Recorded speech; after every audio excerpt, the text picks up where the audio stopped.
नमस्ते बिटिया, हमेशा खुश रहो। I am JVN doctor Suman Shekhawat, department of काय चिकित्सा, faculty of Ayurvedic sciences, Jyoti Vidyapeeth women's university, Jaipur. Today we will discuss about गृद्धसी रोग। गृद्धसी जो है लक्षणों के आधार पे इसका सादृश्य सियाटिका के साथ में किया गया है। अगर हम जो है गृद्धसी के परिचय की बात करें कि गृद्धसी क्या होता है, तो सर्वप्रथम जो है गृद्धसी रोग का वर्णन सभी जो संहिता ग्रंथ हैं उनमें मिलता है। गृद्धसी नाड़ी पर जो है दबाव पड़ने के कारण रोगी को एक तरफ के पैर में कटी प्रदेश से पैर की उंगलियों तक तीव्र शूल की अनुभूति होती है। संभवतः गृद्धसी रोग में निम्नलिखित स्रोतों की दुष्टि होती है, जैसे रक्तवह स्रोतस, मांसवह स्रोतस, मेदोवह स्रोतस, प्राणवह स्रोतस।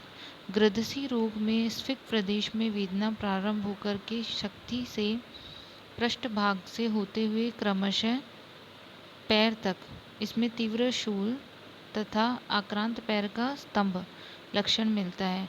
इस प्रकार का शूल प्राय सियाटिक नर्व के क्षेत्र में होता है। आधुनिक चिकित्सा विज्ञान के अनुसार इसे गृद्धसी नाड़ी शोथ, सियाटिका न्यूराइटिस या फिर गृद्धसी रोग सियाटिका भी कहते हैं।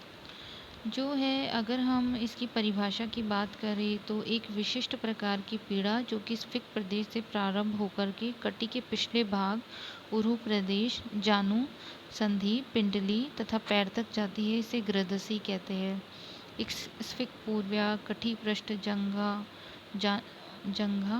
जानु, जंघा, उरुक्रमान, गृद्धसी।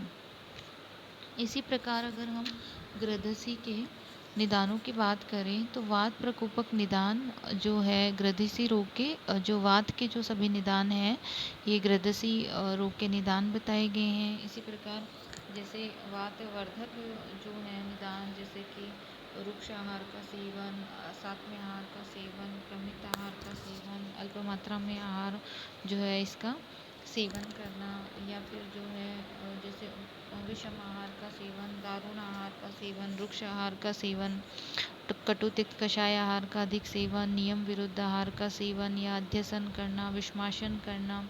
इसी प्रकार अत्यधिक व्यवाय, अत्यधिक रात्रि जागरण, उपवास, वेग धारण, चिंता, शोक, काम, भय, प्लवन करना, कष्टदायक शैया पर बैठना, हाथी, घोड़ा, ऊंट की सवारी, अत्यधिक अध्ययन, अति धावन, अभिघात, अति उच्च भाषण, अधिक भार वहन, सुखपूर्वक न बैठना, क्रोध करना, दिवा स्वप्न या किसी प्रकार के चिरकालीन रोग से ग्रस्त होना, किसी कारण से रस रक्त आदि धातुओं का क्षय हो जाना, दोष धातु का आवरण तथा वात का मार्गावरोध, वात दोष का स्वयं ही क्षय होना, शरीर में अत्यधिक आमरस की उत्पत्ति होना, असमयक प्रकार से पंचकर्म का प्रयोग कराना, रक्त धातु का निर्हरण, मर्म स्थान पर आघात, पूरी क्षय, ग्रीष्म ऋतु, वर्षा ऋतु में स्वाभाविक रूप से वात प्रकोप, दिन तथा रात्रि के तृतीय भाग में वात प्रकोप, अन्न के जीर्ण होने पर वात प्रकोप। इस प्रकार से जो है वात प्रकोपक निदान, मृदु शैया या आसन का अधिक देर तक शयन करना या बैठे रहना,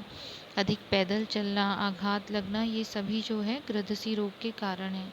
विभिन्न प्रकार के वात प्रकोपक आहार एवं विहार का सेवन करने पर वात दोष तथा वात एवं कफ दोष प्रकोपित हो जाते हैं तथा रस रक्त आदि जो हैं स्रोतों में अधिष्ठित होकर कटी, पृष्ठ, उरु, जानु, जंघा एवं पैर में शूल की उत्पत्ति होती है। इसे गृद्धसी रोग के नाम से जाना जाता है। यहाँ अगर हम इसके संप्राप्ति चक्र की बात करें तो विविध जो है निदान का सेवन, वात तथा वात और कफ दोष का प्रकोप, धमनी, शिरा, नाड़ी आदि में वात का आवरण एवं दोषों का अधिष्ठान या रस की दुष्टि, रक्त की दुष्टि, मांस की दुष्टि से गृद्धसी रोग की उत्पत्ति होती है। अगर हम इसके जो है संप्राप्ति घटक की बात करें तो दोष जो है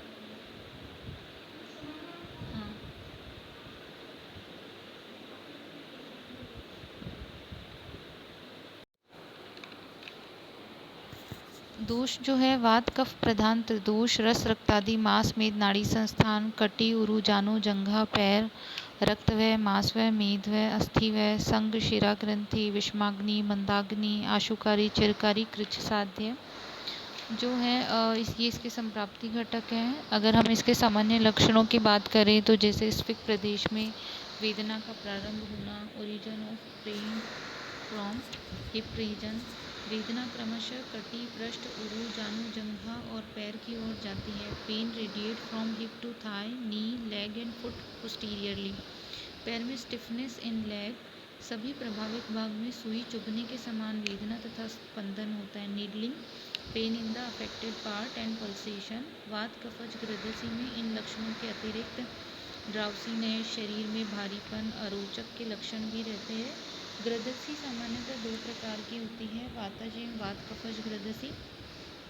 वातज ग्रदसी के लक्षण जो हैं जैसे सुई चुभने के समान वेदना होना, शरीर में टेढ़ापन होना, कटी, उरु, जानु की संधियों में स्तंभ और स्फुरण, stiffness and tingling sensation in the joint of waist, thigh and knee. वात कफज ग्रदसी के लक्षण जो हैं जैसे अग्निमांद्य, ड्राउसीनेस, मुख में लाला स्त्राव, एक्सेसिव सेलाइवेशन, भक्त द्वेष, एनोरेक्सिया। इसी के साथ अगर हम इसका साध्यता असाध्यता देखें तो इस क्रम में कहा गया है कि प्राय सभी ग्रदसी प्रतिसाध्य होती हैं। जीर्ण ग्रदसी रोग प्राय असाध्य होता है और वात कफज ग्रदसी जो है यह साध्य होती है। इसके लिए चिकित्सा उपक्रम में कहा है कि अंतरा, कंडरा, गुल्फ, शिरा, वस्ती, अग्निकर्म च ग्रद शीशु प्रयुंजित। अर्थात ग्रदसी रोग जो है इसमें कंडरा और गुल्फ के बीच में शिरावेद, अनुवासन और निरूबस्ती का प्रयोग, कंडरा एवं गुल्फ के बीच जो है अग्निकर्म का प्रयोग, और जो है वमन और विरेचन के पश्चात स्नेह बस्ती का प्रयोग, आम रहित और दीप्ताग्नि होने पर स्नेह बस्ती का प्रयोग करें। इसी प्रकार यहाँ जो है निदान का परिवर्जन करें। शोधन चिकित्सा के क्रम में कहा है कि सर्वप्रथम प्रसारणी तेल से और महाविष गर्भ तेल से स्थानीय अभ्यंग करें।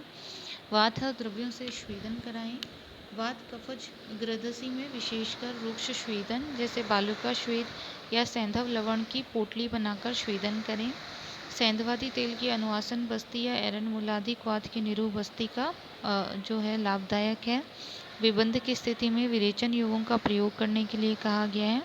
शमन चिकित्सार्थ इन्होंने जो है जैसे योगराज उग्गुल, महायोगराज उग्गुल, त्रियोदशांग उग्गुल, सिंहनाद उग्गुल, रासना सप्तकवात, महारासना सप्तकवात है, याश्वगंधा चूर्ण, नागराध्य चूर्ण, वात गजांकुश रस, महावात गजांकुश रस, वात चिंतामणि रस, चतुर्मुख रस, इस प्रकार के जो है योग करके एरंड पाक का प्रयोग अगर रोगी विबंध से ग्रसित है तो इस प्रकार से जो है ग्रदसी रोग की चिकित्सा की जाती है। Thank you. This session is powered by 2.0 digital version Jyoti Vidyapeeth Women's University Jaipur. I hope you all are satisfied with this session. If you feel any kind of problem with this session, please mention it in comment box. I will resolve it soon. Thank you.